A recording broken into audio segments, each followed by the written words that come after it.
Hello friends, welcome back to my channel Rusikkalam. நம்ம இன்னைக்கு பார்க்க போற ரெசிபி ரொம்ப சூப்பரான டேஸ்டியான கான்வி ரெசிபி தான் பார்க்க போறோம். இது செய்யிறது ரொம்ப ஈஸி. அதே சமயம் ரொம்ப டேஸ்டா இருக்குங்க. சொல்லப்போனா ரொம்ப ஹெல்தியான ரெசிபின்னு கூட சொல்லலாம். இத நீங்க கிட்ஸ்க்கு பிரேக்ஃபாஸ்டா செஞ்சு கொடுக்கலாம். ரொம்ப என்ஜாய் பண்ணி விரும்பி சாப்பிடுவாங்க. ஈஸியா வீட்லயே இருக்கிற பொருட்களை வச்சு தான் நம்ம செய்ய போறோம். வாங்க இத எப்படி செய்யலாம்னு பார்க்கலாம். இது ஒரு மாஸ்டர் செஃப் ரெசிபியும் கூட. அதுக்கு முன்னாடி நம்ம சேனலை இப்போதான் நீங்கள் ஃபஸ்ட் டைம் பார்க்குறீங்கன்னா மறக்காமல் சப்ஸ்கிரைப் பண்ணி பக்கத்தில் உள்ள பெல் ஐக்கானை கிளிக் பண்ணி அதில் ஆளுங்கிற பட்டனையும் கிளிக் பண்ணி வச்சுக்கோங்க. ஃபஸ்ட்டு ஒரு பவுலில் 1 கப் அளவு கடலை மாவு எடுத்துக்கோங்க. அதே கப்பில் 2 கப் அளவு தயிர் சேர்த்துக்கோங்க. தயிர் வந்து பார்த்திங்கன்னா கொஞ்சம் புளிப்பாக இருக்கணும். புளிப்பு இல்லாத தயிரை விட கொஞ்சம் புளிப்பான தயிர்னா டேஸ்ட் ரொம்ப நல்லாயிருக்கும். அதுக்காக ரொம்ப புளிப்பான தயிரும் சேர்த்துட வேண்டாம்.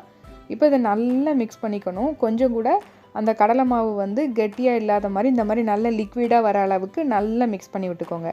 இந்த அளவுக்கு நல்லா மிக்ஸ் ஆனதுக்கு அப்புறம் ஒரு 1/2 டீஸ்பூன் பெருங்காயத்தூள், 1/2 டீஸ்பூன் மஞ்சள் தூள், 1 டீஸ்பூன் உப்பு, 1/2 டீஸ்பூன் மிளகாத்தூள். மிளகாத்தூளுக்கு பதிலாக நீங்கள் பச்சை மிளகாவும் சேர்த்துக்கலாம். அப்புறம் பொடியாக நறுக்கின கொத்தமல்லி இலை, பொடியாக நறுக்கின இஞ்சி, இது எல்லாத்தையும் சேர்த்துட்டு இதையும் நல்லா மிக்ஸ் பண்ணி விட்டுக்கோங்க. நல்லா அந்த மாவோட மாவாக நல்லா கலந்துருக்கணும். பாருங்கள், கன்சிஸ்டன்சி இந்த மாதிரி கொஞ்சம் லிக்விடாக தான் இருக்கணும். அப்போ தான் உங்களுக்கு நம்ம குக் பண்ணும்போது கடலை மாவு நல்லா வேகும். இப்போ இது கூடவே 1 டீஸ்பூன் ஜீரகம் சேர்த்துட்டு இதையும் நல்லா மிக்ஸ் பண்ணி எடுத்துக்கோங்க. பெரியவங்களுக்கு கொடுக்கறதா இருந்தால் பச்சை மிளகா சேர்த்துக்கோங்க, கண்டிப்பாக சேர்த்துக்கோங்க, ரொம்ப நல்லாயிருக்கும். இப்போ ஒரு கடாயில் மீடியம் ஃப்ளேமில் வச்சுட்டு நம்ம கலந்து எடுத்து வச்சுருக்க இந்த கடலை மாவு மிக்சரை வந்து இதில் ஊற்றிடுங்க. ஊற்றிட்டு இப்போ ஒரு ஃப்ளாட்டான கரண்டி வச்சு நல்லா மிக்ஸ் பண்ணி விட்டுட்டே இருங்க. ஃப்ளேமை வந்து மீடியம் ஃப்ளேமில் வச்சுக்கோங்க. இந்த மாதிரி கொஞ்ச நேரம் நல்லா தொடர்ந்து மிக்ஸ் பண்ணிகிட்டே இருக்கணும். கையெடுக்காமல் மிக்ஸ் பண்ணணும். மீடியம் ஃப்ளேமில் வச்சுட்டு நல்லா மிக்ஸ் பண்ணி விட்டுட்டே இருங்க. ஹை ஃப்ளேமில் வச்சிடாதீங்க. கடலை மாவு மாதிரி கெட்டியாக ஆகிடும், வேகவும் செய்யாது. பாருங்கள், இப்போ கொஞ்சம் திக்னஸ் வந்திருக்கு. ரொம்ப டைம்லாம் எடுக்காதுங்க, ஒரு 5 நிமிஷத்துலேயே இது ரெடி ஆகிடும். பாருங்கள், இப்போ கொஞ்சம் நல்லாவே கெட்டியாக ஆரம்பிச்சிட்டு இந்த மாதிரி மிக்ஸ் பண்ணி விட்டிங்கன்னா கொஞ்சம் நேரத்தில் இந்த அளவுக்கு நல்ல கெட்டியாக உங்களுக்கு வந்துடும். இதுதான் கரெக்டான கன்சிஸ்டன்சி. இந்த அளவுக்கு வந்ததும் நீங்கள் அதை கரண்டியில் எடுத்துகிட்டு போட்டிங்கன்னா கொஞ்சம் ஸ்லோவாக கீழே விழணும். இதுதான் கரெக்டான கன்சிஸ்டன்சி. இப்போ இதை வந்து ஒரு எண்ணெய் அல்லது நெய் தடவின பிளேட்டில் வந்து இதை உடனே மாற்றிடுங்க. சூடாக இருக்கும் போதே கொஞ்சம் ஆறிடுச்சுன்னா கெட்டியாகிடும், மாதிரி உங்களுக்கு அந்த ஷேப் கிடைக்காது. அதனால் இந்த மாதிரி ஒரு எண்ணெய் தடவின பிளேட்டில் மாற்றி இதை நல்லா இந்த மாதிரி ஒன்று போல் ஸ்ப்ரெட் பண்ணி விட்ருங்க. ஒரு ஃப்ளாட்டான கரண்டி வச்சு இந்த மாதிரி ஸ்ப்ரெட் பண்ணி விட்டிங்கன்னா உங்களுக்கு அது ஈவனாக எல்லா பக்கமும் நல்லா ஸ்ப்ரெட் ஆகிடும். பாருங்கள், இது நல்லா ஆறட்டும். இப்போ இது தனியாக இருக்கட்டும், செட் ஆகட்டும். நான் இந்த மாதிரி இன்னொரு பிளேட்லேயும் மீதியை வச்சுட்டேன். இப்போ இன்னொரு கடாயில் கொஞ்சமாக ஆயில் சேர்த்துக்கோங்க. ஒரு 2 டீஸ்பூன் ஆயில் போதும். சேர்த்துட்டு அதில் புதினா கொத்தமல்லி 1 கைப்பிடி அளவு எடுத்து அதை சேர்த்துக்கோங்க. அது கூடவே காரத்துக்கு 1 பச்சை மிளகா. இந்த பச்சை மிளகா கொஞ்சம் காரமாக இருக்கும், அதனால் நான் 1 சேர்த்துருக்கேன். உங்களுக்கு பச்சை மிளகா கொஞ்சம் காரம் கம்மியாக இருக்கிற மாதிரி தெரிஞ்சதுன்னா இன்னொரு மிளகா கூட சேர்த்துக்கலாம். சேர்த்துட்டு இப்போ இதை நல்லா வதக்கிக்கோங்க. நான் வந்து இதில் கடைசியாக கருவேப்பிலை சேர்க்க போகிறேன். உங்களுக்கு கருவேப்பிலை நல்லா வெந்து வரணும் அப்படின்னா இது கூடவே சேர்த்துக்கோங்க. ஒரே ஒரு பெரிய வெங்காயம், ஒரு சின்ன துண்டு புளி, ஒரு 1/2 டீஸ்பூன் உப்பு, இது எல்லாத்தையும் சேர்த்துட்டு நல்லா வதக்கிக்கோங்க. நல்லா வதங்கணும். இது வெங்காயம் சேர்க்காமையும் செய்யலாம் இந்த சட்னியை. இப்போ நான் கடைசியாக கருவேப்பிலை சேர்த்துக்கிறேன். எனக்கு கொஞ்சம் இந்த ராஸ்மல் ரொம்ப பிடிக்கும். கருவேப்பிலையோட ராஸ்மல் ரொம்ப நல்லாயிருக்கும். ஸோ நீங்கள் இந்த மாதிரியும் ட்ரை பண்ணி பாருங்கள்.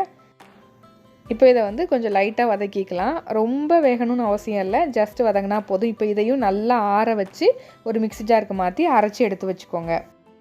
இப்போது இன்னொரு கடாயில் 1 டேபிள் ஸ்பூன் எண்ணெய் சேர்த்துக்கோங்க. இது கூடவே ஒரு 4-5 பல் பூண்டு சேர்த்துக்கோங்க. சேர்த்துட்டு அதை நல்லா இந்த மாதிரி ரோஸ்ட் பண்ணிக்கோங்க. அந்த பூண்டோட ராஸ்மல் கொஞ்சம் போகணும், அந்தளவுக்கு நல்லா வதக்கிக்கோங்க.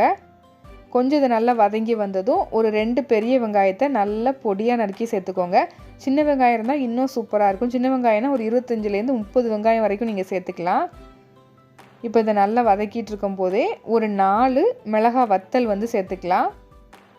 இதையும் இதோடு சேர்த்து நல்லா ரோஸ்ட் பண்ணிக்கோங்க. இது கூடவே 2 தக்காளி, ஸ்மால் சைஸ் தக்காளினா 2 போதும், பெரிய தக்காளி அப்படின்னா 1 மட்டும் போதும். இப்போ இதை வந்து நல்லா இந்த மாதிரி மிக்ஸ் பண்ணி விட்டுக்கோங்க. தக்காளி நல்லா மசிய வெந்து வரணும், அந்த அளவுக்கு வேகிற வரைக்கும் நல்லா வதக்கி எடுத்துக்கோங்க. பாருங்கள், இப்போ கொஞ்சம் நல்லா வதங்கி வந்துட்டுருக்கு. இந்த ஸ்டேஜில் தேவையான அளவு உப்பு சேர்த்துக்கலாம். நான் வந்து 1 டீஸ்பூன் உப்பு சேர்த்துருக்கேன். சேர்த்துட்டு இப்போ இதையும் நல்லா மிக்ஸ் பண்ணி விட்டு நல்லா குக் பண்ணிக்கலாம். தக்காளி நல்லா மசிஞ்சு எண்ணெய் பிரிஞ்சு வரட்டும். பாருங்கள், இப்போ தக்காளி நல்லா மசிஞ்சு வந்துருச்சு. இந்த ஸ்டேஜில் நீங்கள் அடுப்பை ஆஃப் பண்ணிவிட்டு இதை நல்லா அரைச்சி எடுத்து வச்சுக்கோங்க. அவ்வளோதான், நமக்கு 2 விதமான சட்னி ரெடி ஆகிடுச்சு. இப்போ நம்ம செஞ்சு எடுத்து வச்ச கான்வி வந்து சூப்பராக ரெடி ஆகிடுச்சு. நல்லா காஞ்சிடுச்சு, கொஞ்சம் கூட கையில் ஒட்டவே இல்லை. இப்போ உங்களுக்கு பிடிச்ச ஷேப்பில் இதை கட் பண்ணிக்கோங்க. நான் வந்து இன்றைக்கி ஸ்கொயர் ஷேப்பில் தான் கட் பண்ண போகிறேன்.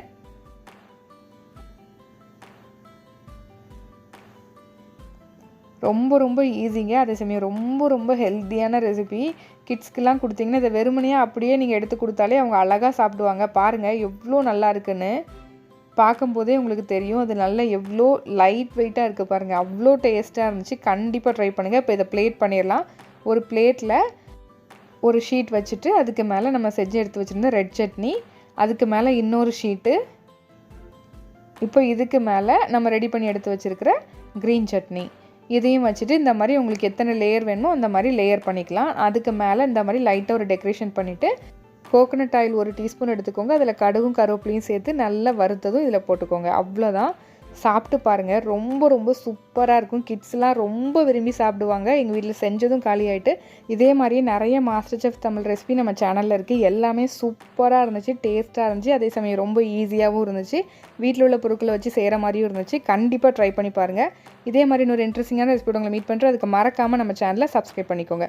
அப்போ தான் நம்ம ஃபியூச்சர் ரெசிபிஸ் எல்லாம் உங்களை தேடி வரும். Thank you friends.